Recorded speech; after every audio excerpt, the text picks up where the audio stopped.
Ikan sa basahon sa Exodus.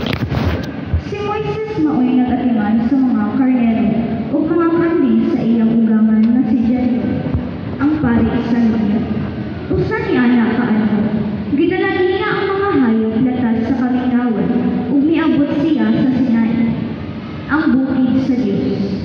Mipakita kaniya ang anghel sa Ginoo sa dagway sa usa ka siga nga nagikan taliwala sa sampili. Nakita ni Moises na nagdilaab ang sampili, apan wala kini masunog. Miingon siya, nganong wala man masunog ang sampili? Duulon ko ug susihon ko kini katingalahang butang. Sa pagkakita sa Ginoo mamiduol siya. Miingon ang Ginoo sa taliwala sa kasampingitan, Moises, Moises. Siya mitubag, unsa man? Ang Dios miingon, ayaw pagduol, hugua ang imong sandalyas, kay balaan ang dapit na imong gibarugan. Ako ang Dios sa imong mga katigulangan, ang Dios ni Abraham, ni Isaac ug ni Jacob. Busa gitabunan ni Moises ang iyang nawo kay nahadlok man siya nga motanaw sa Dios. Unya miingon ang Ginoo, nakita ko ang kalisganan sa akong katawhan dito sa Ehipto, ug nadungog ko ang ilang sampit sa pakitabang tungod sa pagdaog-daog kanila sa ilang mga agalo. Nasayod ako sa ilang mga pag-antos. Busa mikunsan ako aron pagluwas kanila gikan sa mga Ehiptohan ug pagdala kanila ngadto sa usa ka maayo ug dakong yuta. Tabunog kini yuta ang gipuy-an karon sa mga Kanaanon, sa mga Hitihanon, sa mga Amorihanon, sa mga Perisihanon, sa mga Hivihanon, ug sa mga Jebusihanon. Si Moises miingon sa Dios, kung adtuon ko ang mga Israelita, ug ingnan ko sila, ang Dios sa inyong mga katigulangan, nagpadala ka nako, nganhi kaninyo. Ug mangutana sila kanako, kinsa may iyang ngalan? Unsa may akong itubag kanila? Ang Dios miingon kang Moises, ako mao ako. Ingna ang mga Israelita, si ako mao ang nagpadala kanako nganhi kaninyo. Unya miingon pag-usab ang Dios, kini ang isulti sa mga Israelita, ang Ginoo, ang Dios sa inyong mga katigulangan, ang Dios ni Abraham, ni Isaac ug ni Jacob. Nagpadala kanako nganhi kaninyo. Mao kini ang akong ngalan hangtod sa kahangturan. Kini ang ingalan kanako sa umaabot nga mga kaliwatan. Ang pulong sa Ginoo. Kinuklo, ikan sa unang sulat ni San Pablo ngadto sa taga-Corinto. Mga igsoon, buot kong hinumduman ninyo ang nahitabo sa atong mga katigulangan nga mikuyog kang Moises. Di panaligdan silang tanan sa panganod, ug ginatas sila sa dagat nga pula. Pinaagi sa panganod ug sa dagat, gibunyagan silang tanan ingon nga mga sumusunod ni Moises.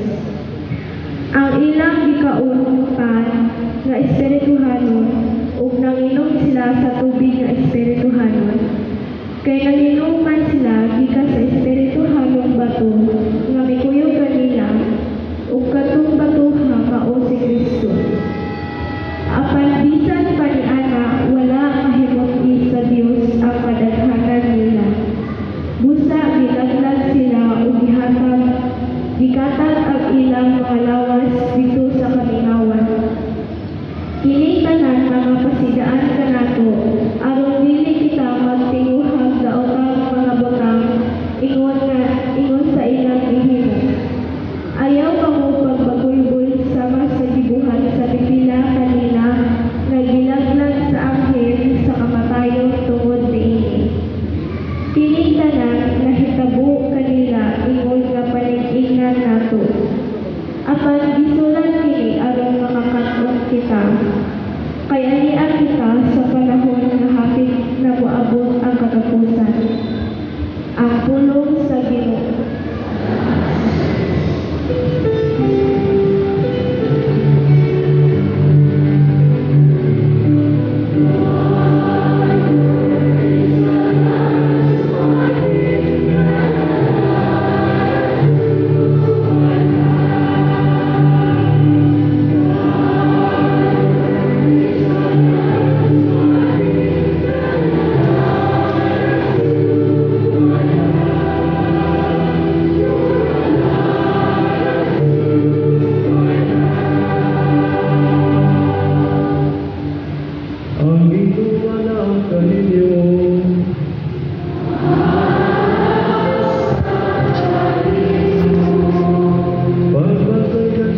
May adtong higayuna may mga tao dito nga misugilon dansos may tungod sa mga taga Galilea nga gipamatay ni Pilato samtang naghalad sila ngadto sa Dios.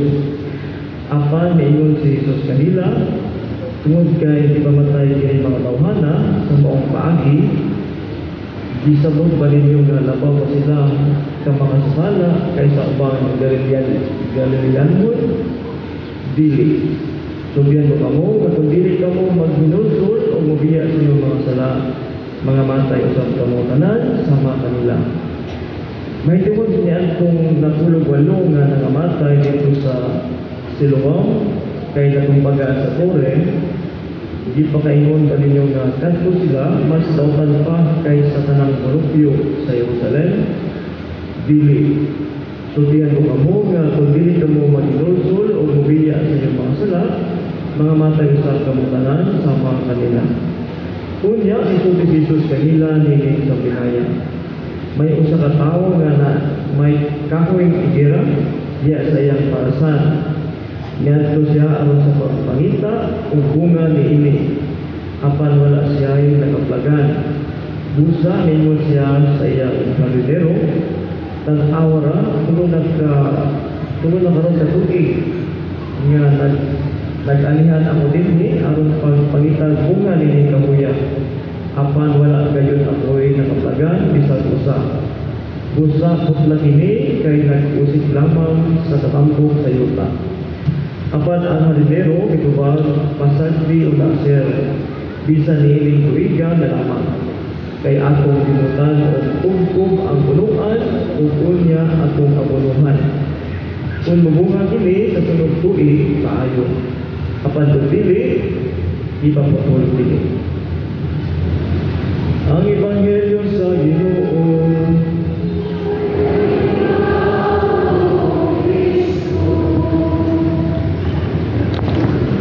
Maayong hapon sa tanan. So, sa mga usapa, ang Ebanghelyo sa karon, mayroon tayo bilong dito sa panahon sa Kwaresma. So, kaya naayak po yung mga hulong na banong nato, yung mga pagkinulsol. Sa Ebanghelyo ningon, busa ningon siya sa iyang kanimero, at awa tulong ng karong katuig na nag-alihan ang rin aron sa pagpangitang bunga ni Kahuya, apan wala ngayon apoy na kapagaling sa isa. Sa kinalasan ng part, kung mabunga kini sa sunod tuig, maayo, apan kung dili, ipaputol kini. Praise be Jesus and Mary, now and forever. Ang Ebanghelyo na ito karon, nagkasabot lang sa mga usapan na hiuyon. Gihapon kini sa panahon sa Kwaresma, ang panahon sa pagbag-o, kung unsa man ang kinahanglan kong pag-uhod. Ang panahon sa pagbag-o, karon sa ako man di ay bago o magsuyo sa mga tinarong na pag-utol, umusunod sa pag-utol sa Panginoon. Kanabang ato bang pabutol na masuko ang Ginoo o sa kita mabago. So dili na nato pabutol nga ang Ginoo na mismo ang remind ka nato nga kung iron na nato ang atong tagsa-tagsa sa mga kilabuhi nga nahiuyo sa manto o pagbuton sa Ginoo. Ang Ebanghelyo magisgot nga ang atong Ginoo pinatid gapon sa sabingay sa usap ka kahoy nga igera o fig tree sa English nga ikumpara kini sa kinabuhi sa tao. Ang tag-iya sa parasan o vineyard o ubasan o tag-iya po siya ang tag-iya po sa kahoy. Nakita sa bunga ni Kahuya po sa tulong na tuig, apan wala din siya nakita. So, magpasabot, yan na din ipaputol o sunugon. Kaya tungod kayo, magsensya lang sa katambok sa yuta. So, kani mga matugas mga karakter sa Ebanghelyo, pinintag iya sa vineyard, ito na yung makonsider na atong Ginoo. Kunya, kanyang marinero, ang kanya sa vineyard, makonsider na ito ang God the Father, ang mahal. Kunya, kanyang marinero, kung makonsider ito si Panginoon or Aguilera, si Ma'am Mary, nga rin kamot na kita at imanon. Dito pahan kita kanunay ni Ma'am Mary, aron din kita pagaputlon o sulogon o sa dauban tungod kay wala kita ihimo na mapuslanon ang diya sa Ginoo. In other words, ang pagkawalay pulos, pagkawalay pag-steril nato sa itong kinabuhi, mao ang nakapainganyo sa atong Ginoo nga putlo na lang kung sunugon kay wala tayo kapuslanan.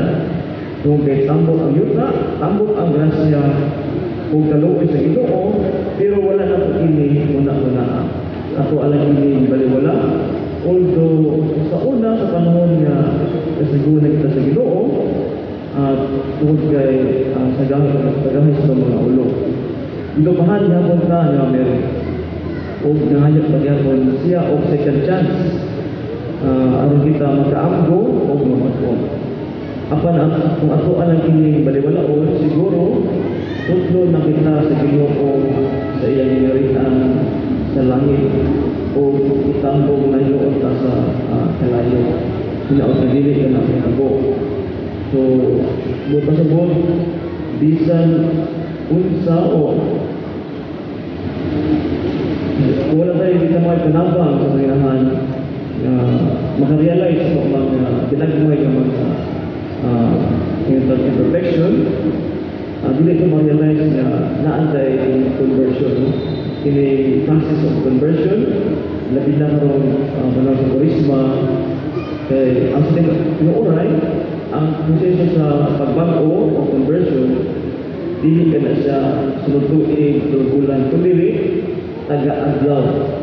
Taga-adlaw na po, parin kamutan, hinahinay, ng mabago o mga ginagmay ng mga kalapasan o mga imperfection sa ginabuhi. So, kaya kung dili na ito na ka na pabantayan, dili ta makadawag basta-basta sa grasya sa conversion. Ang grasya sa kapakuhan, sa pagalingon. Pero naantay laing senaryo. What if mamunga ang sarkamoy, yung victory, unya, apan gamay na ang bunga, o dili pa iko sa mga tao. Kung pasubok naantay kapakuhan, apan sa atong kagalingong pamaagi na temporary.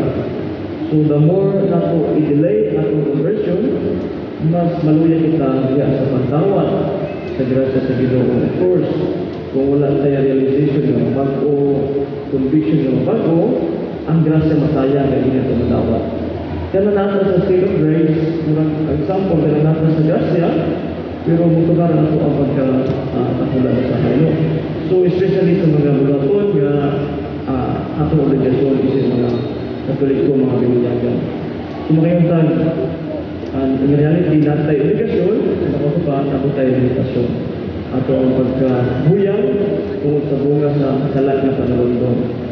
So, pero sa ato mga kalapasan ng kauyangan, dili kiniwas sa rason na kita ma-discourage sa mga pagkalikamot, na magpuyo, na balaan na mga kalimutan na. Ito, kikitantanan, kitawag, na magpuyo, na balaan na mga kalimutan na, magpuyo sa parasan sa itong Diyos ang mahal. So, mga panahon na sa Kurisma, atong examinon ang atong talsa-talsa sa mga kagalingon, atong mga konsensya, kung kita, ang ngayon ba na mo turog sa tampok ng yuta. Kaya usaon na lang masayang ang tampok sa yuta kung hindi na kini tarungan pa observe sa grasya na ihatag ako sa Ginoo na abunda na grasya sa napag-usapan nato. So kung naman tayo ginagmay ng mga bunga sa itong gusto ng kinabuhi, nagkinalang kita o pinsakto na grasya aron din kita pag-aputlon o kitambog na noon sa impyerno. Muna ang anak, importante ang mga sakramento, simbahan, ngayon na importante nga ito ang pagkalingamot na maguyok yan sa presensya sa Ginoo, kaya naman kita na sa presensya sa Ginoo, 100% kita malayo sa mga tentasyon o kadawatan sa kalimutan. So once again, itong panigamutan, itong paglingon matag-usap, na maguyok yan sa mga sa presensya sa Ginoo. Praise be to Mary, now and forever. Amen. Baliw Malindo, nagatuok sa Diyos nga mahal, mga gahong sa tanan, magbubuhat sa langit o sa ita, ug ang si Kristo niya anak nga mugtong Ginoo nato. Ang ibanangkon sa lang sa Espiritu Santo, yan ang Maria ng Birhen, isakit sugunipon sa Pilato, ilan sa krus na matay o ilubong, ikunsa sa mga ginatay sa ikatulugaan daw na banhaw, isa sa langit, nagalingkod sa to sa Diyos nga mahal, makagahon sa tanan. Ikalito, kabalik sa arong pagkatum sa mga buhay sa mga ginatay. Nagatuwa sa Espiritu Santo, sa Santa Iglesia Katolika, sa kambitan sa mga santos, sa kapatinuan sa mga sala, sa pagbabayaw sa lawas o sa kinagayudayon. Amen.